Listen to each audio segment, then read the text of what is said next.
Good morning. I think it's still morning here in Long Beach.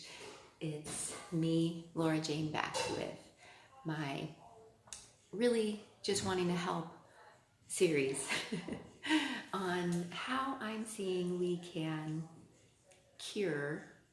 And yes, I'm going to put quotes around it because that word still may seem hard to wrap our minds around. But again, when I looked up cure the other day in some of the dictionaries, I was reminded that cure can mean to make better, to manage, to soothe, to rehabilitate, to bring back into balance. So, yes, another way we can cure our anxiety. And I almost called this How to Cure Your Anxiety, but I think part of the mindset we want to bring in too is perhaps be open to not owning it too much in that we give ourselves a label, right? Yes, good to be authentic if we know anxiety is something that we've been struggling with, and even if it's been for a long time, and even if it's been our whole lives, right? But also maybe we can just start to move towards seeing it as an emotion, an energy thing, something that we can manage, and the more that we just see it as anxiety, maybe not our anxiety, right? It's easier to work with, right? And not feel so scared of or like it's gonna rule our lives. So that's really what I want to do with this series, is to share some of what I'm seeing works from yoga and meditation, because I've been so fortunate to be teaching and sharing in the world of yoga for almost 20 years now, and then more recently started to teach more about meditation, more because it took me even, I needed to feel ready to talk about meditation and what I think it is. It took me many years to study that too, to be ready to try to teach it, right? So yeah, today I want to share some of the magic of, and these are some hot words these days, mindfulness. It's even on like the cover of Time magazine lately, and even in Kaiser or Mayo Clinic or Cedars-Sinai, like leading edge medical providers are now bringing in mindfulness as something that they're offering to their patients for things like anxiety and depression and some of these mood, mind, mental health like things we might call it. So I'm excited to talk about mindfulness today, and I am starting a class this Friday in Long Beach that's going to be an opportunity for me to share more about mindfulness. And so, let me know if you want to know more about that. That'll be on Fridays in Long Beach up in Bixby Knolls at Revitalize Rehab. But mindfulness, and I want to read to you a little bit in this video from one of the classic texts on mindfulness, that is Wherever You Go, There You Are, by John Kabat-Zinn, who is the gentleman, the medical practitioner, doctor, also meditator, who brought things like meditation and mindfulness into traditional medicine here in the West. He's the one who first started the research to see what would happen, and now there's tons of programs all over the world based on what he realized works with these super simple practices. And even, I love to look at something like mindfulness because it's almost strange that it's such a concept, because when you look at what it is, it's really just like being in our moments in a way that we're like born to be. We've almost forgotten how to be naturally in our moments and tuned into ourselves and tuned into even what's around us.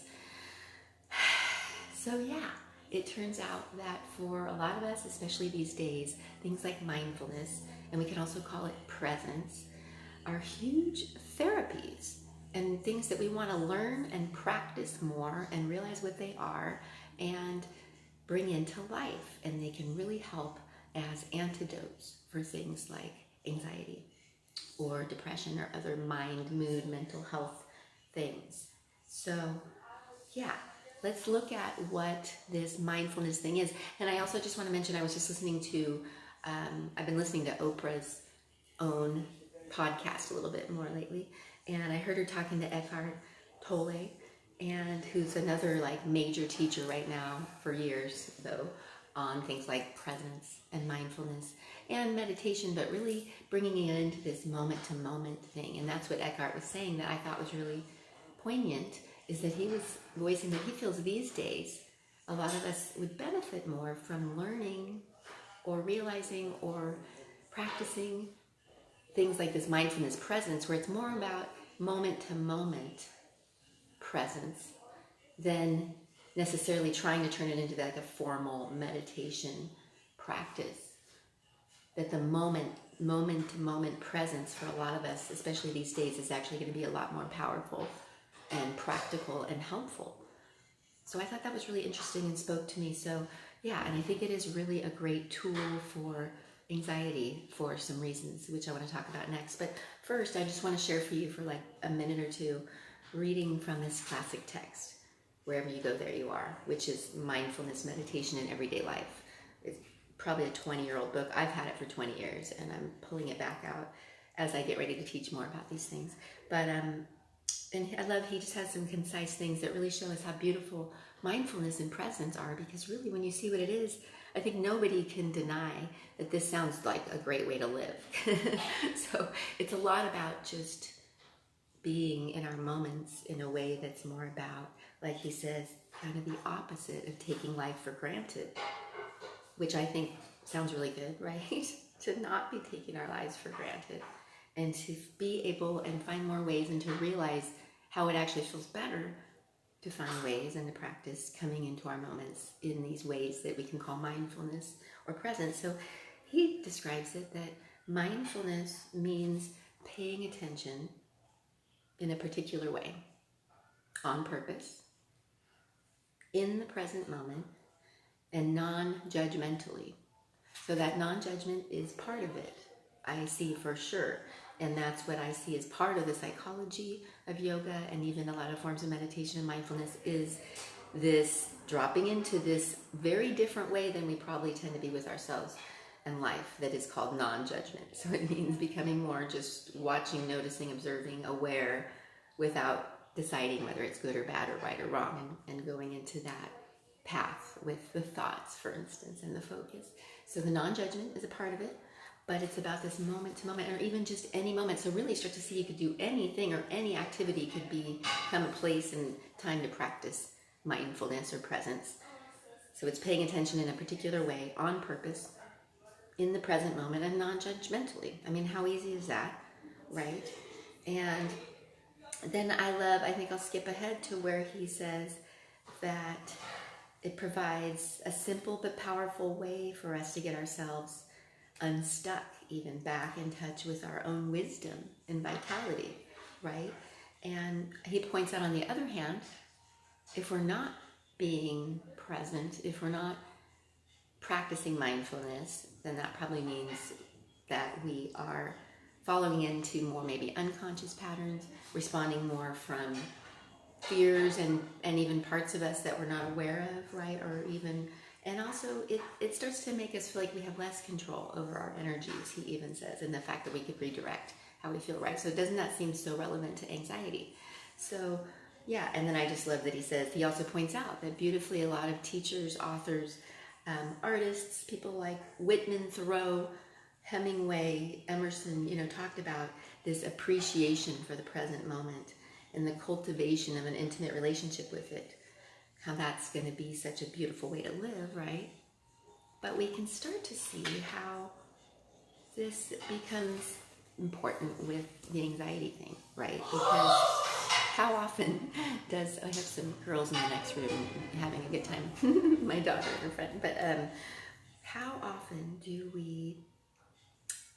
is our anxiety related to our not being present, right?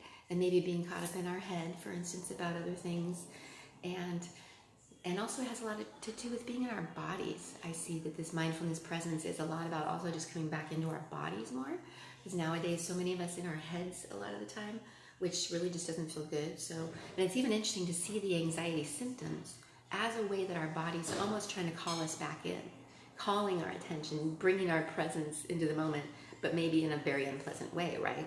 So if we can start to see that, finding ways to just get more in our moments in a way that we can call mindfulness practice, and that really anything can be that, but sure, if we wanted to play with that, for instance, like everyday household activities can be a great place to practice mindfulness and presence, and in that non-judgmental way. And that does mean you're also still going to be aware of like your thoughts in that moment, right? So like if you're folding laundry, And that becomes a way to like come into your body more and come into the moment more, and the sensations and the feelings in your non-judgmental way. That is going to include checking out what you're thinking about too, which part of the moment, right? So that means that non-judgment. But that's where that awareness is really going to start to come in. And this getting in touch with what's going on with us is going to help with the anxiety. And that's where that's part of the psychology, I think, that can help with the anxiety symptoms and other mood, mind, mental health stuff. So that's why, for instance, another day I want to talk about journaling. It might be tomorrow, and how that can be so helpful for similar reasons, because the awareness that we get to start to have with ourselves and even what's actually going on for us can start to help. But then also this moment-to-moment presence, it's so awesome because it's like a therapy that's going to make us feel better to do it. And so that's where, yeah, also taking a deep breath is a mindfulness practice in a lot of ways, right? All sorts of things could be. Washing dishes is kind of those classic ones. But anything can be a mindfulness practice. It's just deciding to be present, right? And listening, feeling, sensing with that non-judgment on purpose, right? And yeah, doing more things that help us do that, and realizing that that's going to help us stay on top of the anxiety, because it's going to help us to stay more in touch with ourselves, right? It's going to help us stay in our bodies more, which is maybe part of what that anxiety is, just trying to call us back into the body. And it also, yeah, just as we're more in touch with ourselves, we're more able to notice, for instance, if anxiety is starting to come up, then maybe we can start to know sooner than later, do some of the things that we're talking about in this series to help yourself, bring it down, chill it out, soothe yourself, knowing that that is important and that you can, and that you can have a power in it, and that it's important to listen to those sensations. And part of the presence, part of the beauty of the presence is that you were able to notice it was coming up sooner than later, right? You didn't have to wait for it to get huge for you to notice. So, and not so you can be scared of it, right? But so that you can feel empowered and know more some of the things that help you soothe it back towards normal, right? In a sense, cure it.